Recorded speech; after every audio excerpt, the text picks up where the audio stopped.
Welcome back to Our World with Black Enterprise. I'm Mark Lamont Hill. In 1991, Anita Hill was swept into the national spotlight for her role in the Supreme Court confirmation hearings of Clarence Thomas. We recently caught up with her to talk about that controversy, as well as some of her new passions. We have the pleasure of having with us today attorney, Brandeis University professor, and author of a new book, Reimagining Equality, Stories of Race, Gender, and Finding Home. Anita Hill, thank you so much for being with us. Thank you so much for having me. Now, in your book, you talk about these kind of intersections between race and gender. How does this crisis of home particularly affect women of color? During the years where subprime loans were really raging through communities of color, many of the women who were taking out those loans were African American women and Latinas. They were taking out these loans on their own without a spouse or without a partner. And we know that there was racism involved, that there was sexism involved. People were given loans that they didn't really understand and maybe were misrepresented to them, so there was a reason they didn't understand them, that it was being hidden from them. People were taking out subprime loans or high-cost loans when they qualified for conventional loans. Exactly. And all of this has been well documented.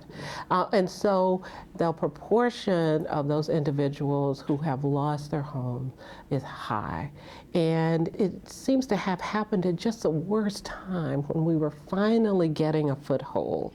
Let me ask you a question. What do you say to the people on the right, though, who say that this was the product of simple irresponsibility, that poor people got more house than they could afford, their eyes were bigger than their financial stomachs, and the reason why they're homeless and foreclosed upon now is not because of corporate malfeasance, but because they just didn't act responsibly? Well, the facts are that we have documented evidence that there was rampant fraud. The Justice Department did an investigation and found rampant racial discrimination. So it's not a question of just simple irresponsibility on the part of individuals. But what I would say is there was a great deal of greed and irresponsibility on the part of bankers. And they have to be recognized, and there has to be some reconciliation for that behavior. A little more than 20 years ago, you became a lightning rod for public criticism. During the Clarence Thomas confirmation hearings, you came out with issues of sexual harassment in the workplace. Suddenly, the tables turned on Clarence Thomas and there was a public spectacle. Did you expect that to happen? Absolutely. I expected some reaction.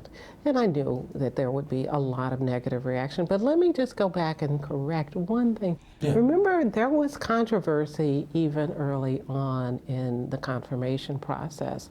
The American Bar Association had looked at his record and gave him one of the lowest ratings that it had ever given. There were a number of individuals from civil rights organizations who had come forward to testify that this was not a good nomination, that this was a nomination that was going to set us all back as a country. So that was there. But then, as you say, nothing really like what happened once my testimony took place. And I stand by that testimony. It was the right thing to do, and I'll tell you why. People say, well, it was a sexual harassment claim against him, but really it was a testimony about the integrity of the individual who was going to be appointed for a lifetime position. What was interesting to me at the time was the way in which the black community largely closed ranks around Clarence Thomas as opposed to you. They said, why not allow this man to go to the highest, bench in the land? Why is this woman stopping this black man from succeeding? How did that feel? It, to me, was just a testament to how powerful racism has been in this country. And I've experienced it too. I think we all have. It has been so powerful and really, in some people's mind, all-encompassing and the most critical issue for us to deal with. But where 50% of the African American population is concerned, you can't deal with racism without dealing with sexism.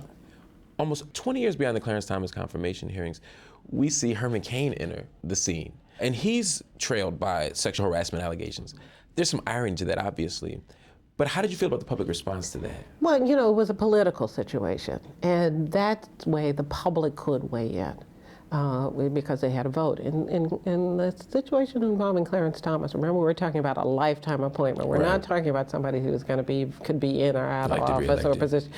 And so it was a very different circumstance. But I think in terms of the social context, it was interesting. And I think that it is evidence that the public has learned. How so? I think, well, there were 70% of the people after I had testified under oath, rejected my testimony. I don't think that those numbers were the same with the situation involving Mr. Kane. I think that many people believed the allegations of those women who came forward.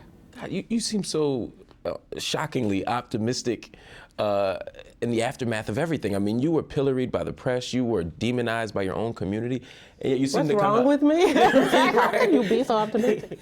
Well, you know, I think one of the reasons that I'm optimistic, and I often go back to this, I always believe you have to understand history.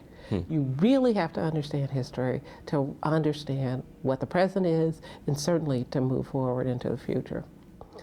And I look back, I was raised by parents who were born in 1911 and 1912. And I was raised by parents who raised 10 children in Jim Crow education. I'm the granddaughter of a man who was born a slave. Wow. And I talk about that in Reimagining Equality. Seeing that in 2 generations, that my family moved from being property to owning property, is one of those things that's inspiring. And it says, look, if you can't be optimistic, you really have already lost, because you've seen so much positive change, not just in my lifetime, but also in the lives of people that you love. I'm always moved by your strength, your courage, your brilliance, and your insight. I'm just grateful that you spent some time with us today. Oh, this was a pleasure. Well, thank you so much. It's my pleasure. Stay right there. We'll be right back with more Our World with Black Enterprise. I think the real issue is that diversity is everything and it's everywhere, and that no one of us can speak for all of us.